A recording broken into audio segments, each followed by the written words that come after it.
आणि आताच्या घडीची एक महत्त्वाची बातमी समोर येते। नवी मुंबईमधून नवी मुंबईच्या पालिकेच्या नाट्यगृहाला आग लागल्याचं कळतंय। ऐरोलीमध्ये नाट्यगृहाचं बांधकाम सुरू होतं। काम संपण्याआधीच ही भीषण आग लागली आहे। अग्निशमन दलाकडून आगीवर नियंत्रण मिळवण्याचं काम सुरू आहे। नाट्यगृहात काही कर्मचारी अडकलेत का याची देखील पाहणी सुरू आहे। आगीमुळे नाट्यगृहाचं खूप मोठं नुकसान झाल्याची प्राथमिक माहिती समोर येते। नाट्यगृहाचं स्वप्न आता आणखी लांबणीवर पडण्याची शक्यता देखील चर्चा आहे। आपण या सगळ्या संदर्भात अधिक माहिती करण्याचा प्रयत्न करूया। आमच्या नवी मुंबईच्या प्रतिनिधी कविता लोखंडे आता माझ्यासोबत आहेत। कविता, या संदर्भातली अधिक माहिती।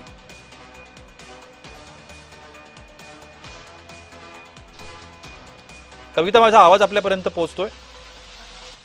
नक्कीच प्रशांत सर, नवी मुंबई महानगरपालिकेअंतर्गत नाट्यगृहाचं काम सुरू होतं आणि या काम सुरू असताना जे आहे या नवीन नाट्यगृहाला आग लागलेली आपल्याला पाहायला भेटते।